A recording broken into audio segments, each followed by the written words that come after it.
오늘 읽었었던 말씀 열왕기하 14장 8절부터는 성경에 몇 안 되는 우화가 나오게 됩니다. 매우 재미있는 우화입니다. 그런데 이 배경을 알면 참으로 슬픈 우화이기도 합니다. 아마샤가 예후의 손자 여호아하스의 아들 이스라엘 왕 요아스에게 사자를 보내 이르되 오라 우리가 서로 대면하다 할지라 라고 되어 있습니다. 남유다의 왕 아마샤가 오늘에 읽었었던 말씀을 보면 8절 전에 있었던 이야기는 아마샤가 소금골짜기에서 에돔 사람 10,000명을 죽이고 전쟁을 하여 셀라를 취하고 이름을 욕되리라 한 이후에 소개되고 있는 장면입니다. 그렇기 때문에 이스라엘 왕 요아스에게 사자를 보내어 오라 우리가 서로 대면하자라고 하는 것은 기세가 매우 등등한 상황임을 엿볼 수 있습니다. 이스라엘 왕 요아스라는 이 이름은 아마샤, 남유다 아마샤의 아버지의 이름하고도 같습니다. 그렇기 때문에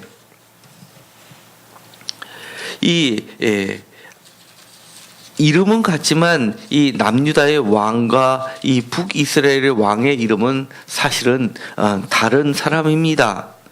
이스라엘 왕 요아스라는 인물은 예후의 손자 여호아스의 아들로 소개되고 있고, 이 남유다의 왕 아마샤는 그의 아버지가 요아스이기 때문에 이스라엘 왕 요아스하고는 다른 인물이 됩니다.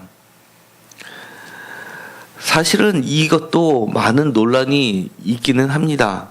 대표적으로 여호람 같은 경우는 많은 학자들이 남유다와 북이스라엘 왕 여호람은 사실은 다른 왕이 아니라 같은 사람이다라고 상당히 지지를 받고 있습니다. 그러나 이 요아스는 조금 다릅니다.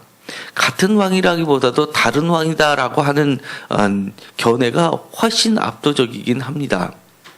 어쨌든 간에 이 상황을 보면 우리가 서로 대면하자라고 하면서 싸움을 걸은 장소는 이 11절에 보면 유다의 벳세메스에서 대면하였더니라고 되어 있습니다. 유다의 벳세메스라는 장소를 보면 이것은 예루살렘하고 매우 가까운 지역입니다. 그렇기 때문에 이 전쟁은 북이스라엘에서 벌어진 것이 아니라 남유다에서 벌어졌다는 것을 알 수 있게 됩니다. 왜 이 아마샤가 갑자기 북이스라엘에게 전쟁을 선포했는지를 짐작케 합니다. 실질적으로는 이 남유다는 북이스라엘의 지배하에 놓여 있었고 그것에 대한 독립운동을 했다고 볼 수가 있고, 또 북이스라엘 왕 요아스는 스스로 높아져서 자신에게 조공을 바치지 않으려고 하는 독립운동을 하려고 하는 남유다 아마샤를 징벌하기 위해서 군대를 이끌고 남유다까지 특별히 벳세메스라는 지역까지 쳐내려온 것이 분명해 보입니다. 그런데 여기에 보면 이렇게 우화를 가지고 이야기를 합니다. 레바논의 가시나무가 레바논의 백향목에게 전가를 보내어 이르기를 내 딸을 내 아들에게 주어 아내로 삼게 하라 하였더니 레바논 들짐승이 지나가다가 그 가시나무를 짓밟았느니라 라고 되어 있습니다. 여기서 레바논 백향목이라는 것은 매우 귀한 나무이고 솔로몬의 궁에도 쓰였을 뿐만 아니라 사마리아의 궁에도 쓰였던 제목입니다. 최고의 나무입니다. 그렇기 때문에 레바논의 백향목이라고 하는 것은 북이스라엘의 왕 요아스 자신을 지칭하는 이야기입니다. 레바논의 가시나무라고 하는 것은, 가시나무는 그야말로 매우 버려지는 나무이고 어떤 제목으로도 쓰일 수 없는 그런 것으로서 이 백향목과 비교되는 겁니다. 그렇기 때문에 레바논의 가시나무라고 하는 것은 바로 남유다의 아마샤 왕을 지칭한다 할 수 있습니다. 정가를 보내서 내 딸을 할 때 내 라는 것은 이 레바논의 백항목의 딸을 의미하니까 이것은 이스라엘 왕 요아스를 의미하고, 내 아들에게 해서 내 아들은 바로 남유다의 왕 아마샤의 아들을 이야기하게 됩니다. 그래서 아내를 삼고 하자라고 하니까 이것은 연합을 의미합니다. 레바논 듬지승이 지나가다가 그 가시나무를 짓밟았느니라고 되어 있습니다. 레바논 들짐승이라는 것은 레바논의 사나운 짐승, 그러니까 이 북이스라엘의 아마샤를 치러 내려온 북이스라엘의 군대들이 됩니다. 그 가시나무를 짓밟았다라고 합니다. 따라서 내가 에돔을 쳐서 파하였으므로 마음이 교만하였으니 스스로 영광을 삼아 왕궁에나 내 집으로 돌아가라. 어찌하여 화를 자취하여 너와 유다가 함께 망하고자 하느냐라고 하면서 이 북이스라엘 왕이 남유다를 망하게 할 것이다 라고 선전포고를 하는 겁니다. 11절 아마샤가 듣지 아니하므로 이스라엘 왕 요아스가 올라와서 그와 유다의 왕 아마샤가 유다의 베스메스에서 대면하여서 결국은 이 이스라엘 왕 요아스가 유다 왕 아마샤를 사로잡고 예루살렘에 이르러 예루살렘 성벽을 에브라임 문에서부터 성 모퉁이까지 400규빗을 열고 또 여호와의 성전과 왕궁 곳간에 있는 그 문과 모든 기명을 탈취하고 또 사람을 볼모로 잡아서 사마리아로 돌아갔더라로 되어 있습니다. 철저하게 응징을 한 모습이 나와 있습니다. 남유다의 왕 아마샤를 사로잡아서 아마도 이 이스라엘 왕 요아스에게 충성 맹세를 했던 것으로 보이게 됩니다. 그리고는 풀어주고 본때를 보이듯이 이스라엘 성벽을 헐고, 그리고 왕 여호와의 성전과 왕궁 곳간에 있는 귀한 것들을 다 가지고 갔던 것으로 보이게 됩니다. 이 열왕기하 14장에서는 이렇듯 이 전쟁의 이야기를 소개하고 있는데 왜 이런 일이 벌어졌고, 바로 전에 이렇게 크게 전쟁에 이겼음에도 불구하고 왜 8절부터는 이렇게 질 수밖에 없었는지에 대한 이유를 설명해 주고 있지 않습니다. 그러나 우리가 같은 이야기를 담고 있는 역대하 25장을 잠깐 살펴보면 거기에는 그 두 이야기 사이에 역대하 25장 14절부터 바로 16절까지 왜 이런 전쟁이 실패할 수밖에 없는지에 대한 설명을 해주고 있습니다.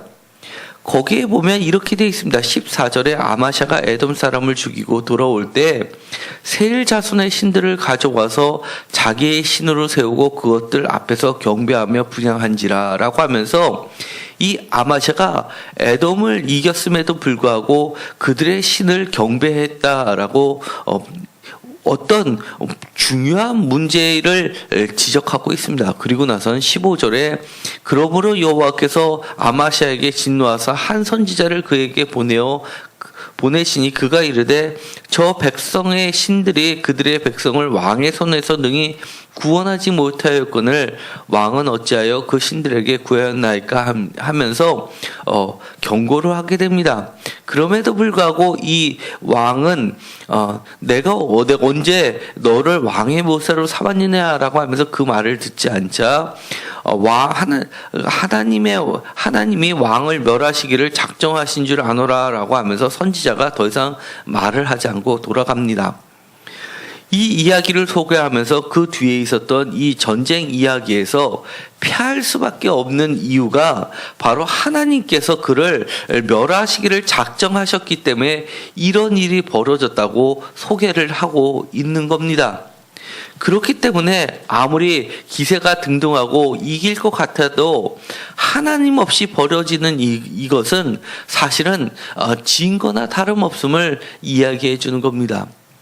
우리가 때로는 하나님 없이 승승장구하는 것처럼 보일 때가 있습니다. 그러나 사실은 그것은 자신의 화를 쌓는 것에 불과하다는 것을 우리는 기억해야만 합니다. 때로는 우리가 계속 패하는 것처럼 보일 때가 있습니다. 그러나 하나님과 함께 한다면 그것은 패하는 것이 아니라는 것 또한 우리가 반드시 기억해야 됩니다. 우리가 겉으로 보기에 매우 승승장구하는 것 같지만 하나님이 없다면 그것은 패하는 거나 마찬가지라는 것을 우리가 알고 반드시 우리는 하나님과 함께하는 그 편에 서야 된다는 것을 기억하십시오. 혹시 우리가 지금 우리 삶 가운데 무엇인가 틀어지고 있을 때 내가 하나님과 함께 있는지 없는지를 우선 따져보아야만 합니다. 그리고 하나님의 주시는 그 말씀을 읽으면서 하나님의 경고를 다시 한번 되새겨보아야만 합니다. 선지자가 경고했음에도 불구하고 이것이 당연히 그런 이야기는 늘 성경에 써 있는 것이거니 생각하고 무시한다면 우리가 돌이킬 수 없는 곳에 빠지게 됩니다. 하나님이 우리를 사랑하시기 때문에 징계를 내려주시는 겁니다. 오늘의 말씀을 보면 이 결말이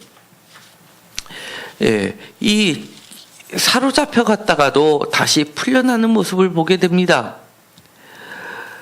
17절에 보면 이렇게 되어 있습니다. 이스라엘 왕 여호아스의 아들 요아스가 죽은 후에도 유다의 왕 요아스의 아들 아마샤가 15년간을 생존하였더라 라고 기록하면서 열왕기하 14장 17절의 말씀에 근거해 보면 다시 한번 하나님께서는 이 이스라엘 왕 여호아스의 포로로 잡혔다가 풀려나고 왕 요아스의 아들 아마샤에게 15년간을 생존하게 하면서 기회를 주시는 모습을 보이게 됩니다. 하나님께서는 우리를 사랑하시기 때문에 때로는 징벌을 주시기도 합니다.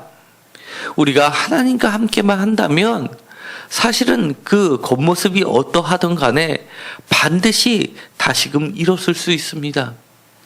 우리가 하나님 없이 무엇인가를 할 수 있다고 생각하던 그 자체가 커다란 징벌이라는 것을 기억하십시오. 우리가 힘들 때일수록 더욱 하나님 앞에 매달리는 우리가 되었으면 좋겠습니다.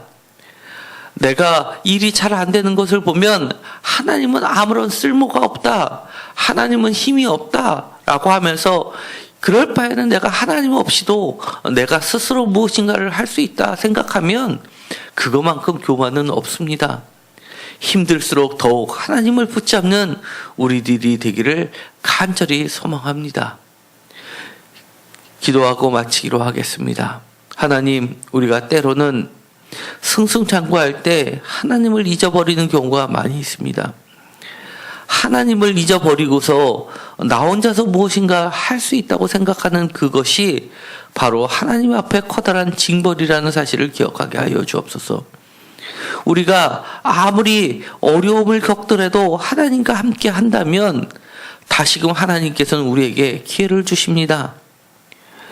하나님과 함께하는 삶이 되게 하여 주옵소서. 인생의 어떠한 경우라도 그 모든 것을 놓치고도 하나님을 놓치지 않는 우리의 삶이 되게 하여 주옵소서. 예수님의 이름으로 기도드렸습니다. 아멘.